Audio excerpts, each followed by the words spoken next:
अस्सलाम वालेकुम नाज़रीन, कैसे हैं आप? उम्मीद करती हूँ आप सब खैरियत से होंगे। मैं हूँ मरीम ख़ान, हाज़िर हूँ उर्दू सीरीज़ की एक और वीडियो के साथ। जैसे कि आप जानते हैं हम ग्रामर का काम शुरू कर चुके हैं। वाहिद जमा हमारी लास्ट वीडियो थी और लास्ट वीडियो में मैंने आपको वाहिद और जमा बनाने सिखाए थे। उसमें वाहिद और जमा का एक असूल ये बताया गया था कि अलिफ़ और हे वाले जो लफ्ज़ हैं जिनके आखिर में अलिफ़ और हे आता है, उसमें हमने सिंपल क्या करना होता है, हमने अलिफ़ और हे को हटाकर उसके आखिर में लफ्ज़ के आखिर में बढ़िया लगा देते हैं। जैसे घोड़ा, तो घोड़ा का जमा बन जाता है घोड़े। जैसे दरवाज़ा है तो दरवाज़ा की जमा बन जाता है दरवाज़े। और इस वीडियो हमने क्या करना था, इस वीडियो में हमने करना था कि अल्फाज से हमने जुमले बनाने थे और वाहिद और जमा दोनों को हमने जुमलों में इस्तेमाल करना था। तो एक और टॉपिक दरमियान में मेरे जहन में आ गया, वो था अमाला, जो जिसमें मैंने कहा कि फ़ौरन से इस पे मैं वीडियो बना दूँ, मेरे माइंड से ये स्किप ना हो जाए। और मज़े की बात ये है कि मुझे ये एक बुक में मिल भी गया।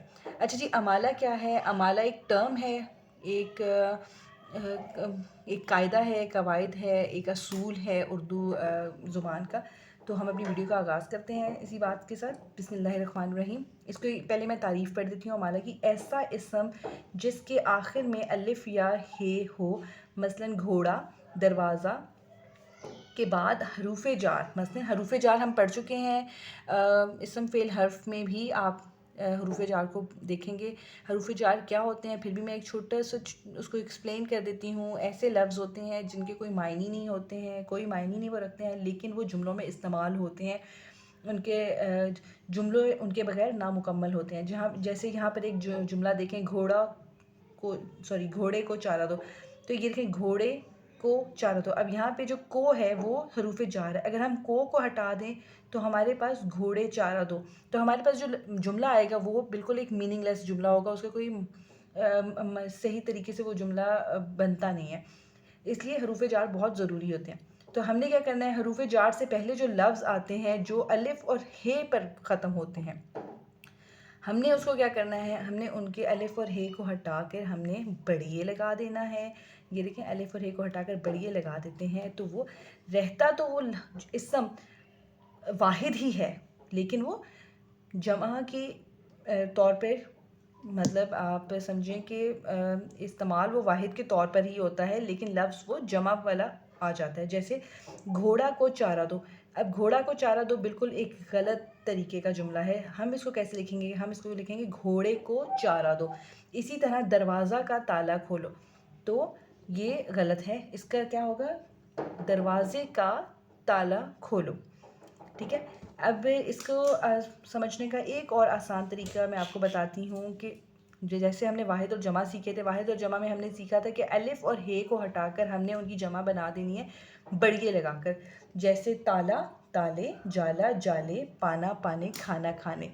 बिल्कुल इसी तरीके से अमाला का इस्तेमाल भी होता है। अमाला भी इसम को अमाला में तब्दील कर देता है। कैसे? अलिफ और हे की जगह पे बढ़िए लगाने से।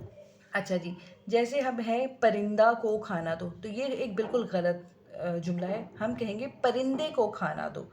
इसी तरह एक और है, दरवाज़ा हो गया है, परिंदा हो गया। मेरे पास एक अंडा है, या फिर मैंने अंडा खाया, या मुझे अंडा चाहिए। ठीक है, तो देखिए अंडा के आखिर में भी हे आ रहा है, और जब हम उसको हे को हटा के हम बढ़िए लगा देंगे तो वो अंडा से अंडे बन जाएंगे। तो जैसे मुर्गी के अंडे को वापस रखो। अब अंडे देखें, इस्तेमाल वो बढ़िए के साथ हो रहा है, लेकिन है वो वाहिद ही। तो अंडा से अंडे। यहाँ पर एक छोटी सी एक्सरसाइज दी हुई है, वो हम देख लेते हैं। दिए गए इसम को अमाला की तब्दीली के साथ खाली जगह में लिखिए। जैसे देखें, कल हफ्ते का दिन है। अब ये देखें, यहाँ पे इन्होंने हमें हफ्ता दिया हुआ है, तो हफ्ता को हमने अमाला बनाना है, यानी उसके साथ हमने बढ़िए लगा देना है। इसके आखिर में भी देखें हे आ रहा है। गोल हे जब आखिर में आ जाता है, लफ्ज़ के आखिर में आ जाता है, तो वो मद की शक्ल इख्तियार कर लेता है। अब ये देखें, मेरे बस्ते में किताबें हैं।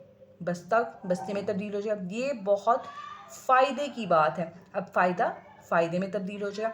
मैंने पौधे को पानी दिया, और बकरे को चारा दो। देखिए कितने आसान है।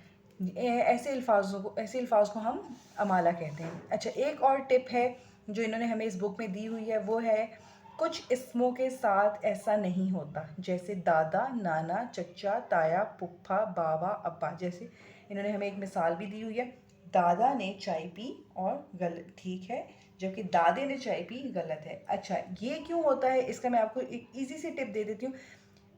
इंसानों के साथ या रिश्तों के साथ, इंसानों से जुड़े जो रिश्ते होते हैं, दादा, नाना, चचा, ताया, फूफा, बाबा, अब्बा, इन सब के साथ अमाला, इनको हम अमाला में तब्दील नहीं करेंगे। इनको हम अमाला में तब्दील क्यों नहीं करेंगे, इसको हम ऐसे कह सकते हैं कि रिस्पेक्ट के तौर पे हम इनको अमाला में तब्दील नहीं करते हैं। जैसे दादा ने चाय पी, तो हम इसको, अगर दादे ने चाय पी, तो वो बिल्कुल एक उर्दू में एक गलत कायदे का हम इस्तेमाल करेंगे, तो ठीक है, ये चीज़ गलत हो जाएगी। तो इंसानी रिश्तों के साथ या बड़े जो हमारे साथ मौजूद होते हैं, बड़े लोग होते हैं हमारे साथ, उनके इसमों को हम अमाला में तब्दील नहीं कर सकते हैं, ठीक है।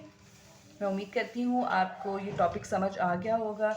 आप प्लीज़ मेरे चैनल को सब्सक्राइब ज़रूर करें, लाइक ज़रूर करें, और मेरी तमाम वीडियोस को लाइक किया करें, शेयर किया करें, और अच्छे अच्छे सजेशंस मुझे दिया करें। अल्लाह हाफ़िज़।